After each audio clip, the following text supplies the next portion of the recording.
Shri Imtiaz Al Jalil ji. The Public Examinations Prevention of Unfair Means Bill 2024 देर आए दुरुस्त आए।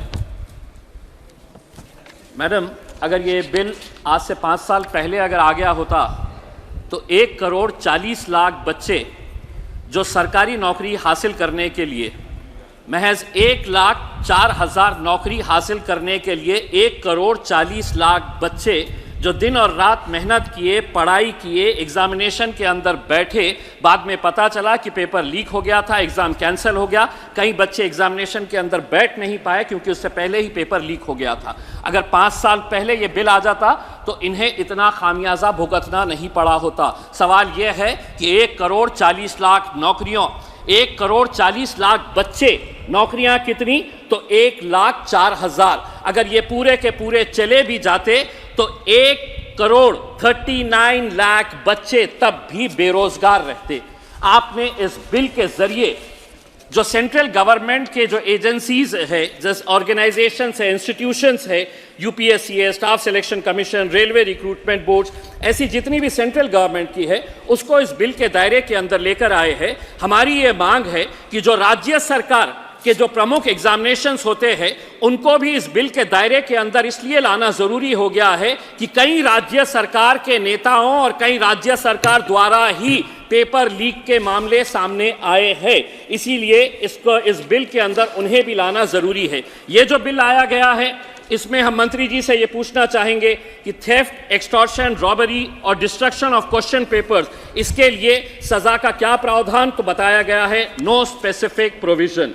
दूसरा ये है कि डिबारमेंट फ्रॉम एग्जामिनेशंस, इसके लिए क्या प्रावधान है सजा का?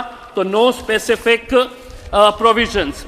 तीसरा ये है कि चीटिंग और use of unfair means by an examinee, कि अगर जो एग्जामिनेशन पेपर सेट चेक कर रहा है उसके खिलाफ अगर वो कुछ बेईमानी करता है तो उसके लिए क्या प्रावधान सजा का? तो नो स्पेसिफिक प्रोविजंस। तो हम मंत्री जी से ये पूछना चाहेंगे कि इसके बारे में क्या क्या स्पेसिफिक प्रोविजंस हैं ये बताए करके।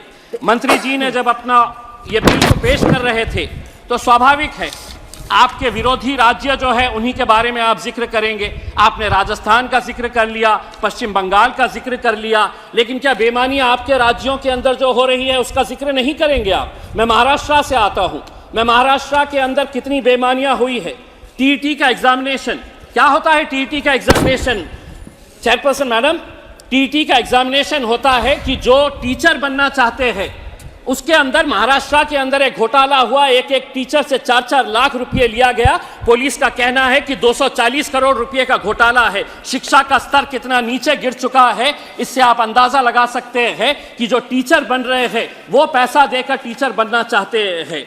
महाराष्ट्र के अंदर पिछले 2-3 सालों के अंदर कौन कौन से घोटाले हुए हैं? टीईटी एग्जाम घोटाला, म्हाडा एग्जाम घोटाला, महाज्योति एग्जाम पेपर लीक, तलाठी भर्ती घोटाला, मुंबई पुलिस भर्ती घोटाला, हेल्थ डिपार्टमेंट एग्जाम घोटाला, और पढ़ूं तो बहुत सारी लिस्ट है। यह आपको नजर नहीं आ रहा है?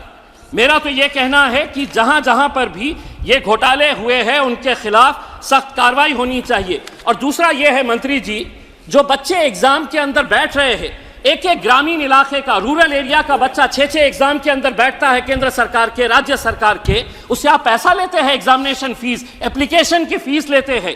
क्यों इन्हें माफ नहीं किया जा रहा है? एक तो आप नौकरियां नहीं दे रहे हैं और जो बच्चे 6-6 एग्जाम के अंदर बैठ रहे हैं उनसे है तो पैसा। अध्यक्ष महोदय, ये पूरा देश के नौजवान बच्चे आज सदन की तरफ नजर लगाए हुए हैं। अभी तेलंगाना के अंदर ग्रुप 1 प्रिलिमिनरी एग्जामिनेशन 1 जुलाई के अंदर घोटाला हुआ, कैंसिल कर दिए। 3 महीने के बाद फिर होने वाला था, फिर घोटाला सामने हुआ, कैंसिल कर दिए। फिर बाद में कहा गया कि नहीं अब एग्जामिनेशन ले नहीं सकते क्योंकि इलेक्शन आ गया। मेरा यह कहना है कि बच्चों के ऊपर क्या साइकोलॉजिकल असर पड़ता होगा कि इतनी मेहनत करने के बाद भी आज अगर वो एग्जाम नहीं दे पा रहे हैं। मंत्री जी यहाँ से उठकर चले गए हैं, उन्हें उर्दू अच्छी तरह से आती है। मैं उनसे ये पूछना चाहूंगा कि आज पढ़े लिखे बच्चों की हालत ऐसी हो गई है कि पढ़ो फारसी और बेचो तेल, ये हालत हो गई है। हाईली क्वालिफाइड बच्चे आज क्लर्क की, चपरासी की नौकरी के लिए अप्लाई कर रहे हैं। तो आप कहीं ना कहीं महाराष्ट्र सरकार का भी एक चलिए, डिपार्टमेंट का ये- एग्जामिनेशन हुआ है। हो गया आपका समय। एक मिनट मैडम प्लीज। 64 पोस्ट है, उसके लिए 9,000 बच्चों ने एप्लीकेशन दिए। तेलंगाना का जिस एग्जामिनेशन की बात कर रहा हूं 500 पोस्ट है, अप्लाई कितने किए हैं? 3.5 लाख बच्चे। मैं आपसे ये कहना चाहता हूं, मैं मंत्री जी, मैं आपसे एक सवाल करना चाहता हूं, आंकड़े आपके ही है, आपने एग्जामिनेशन सिस्टम को तो क्लियर कर दिया है, नौकरियां कितनी है ये बताइए। 2022 के अंदर इसी लोकसभा के अंदर रिटर्न रिप्लाई के अंदर ये बताया गया था कि the rush for government jobs continued unabated over the last 8 years, but less than 1% of applications received way selected. Madam speaker madam, मैं आपको बताना चाहता हूं पिछले 8 साल का जो आंकड़ा है, 22 करोड़ नौजवानों ने नौकरियों के लिए अप्लाई किए। 22 करोड़, सिर्फ 1 मिनट दे दीजिएगा। 22 करोड़, उसमें से नौकरियां कितनी मिली है?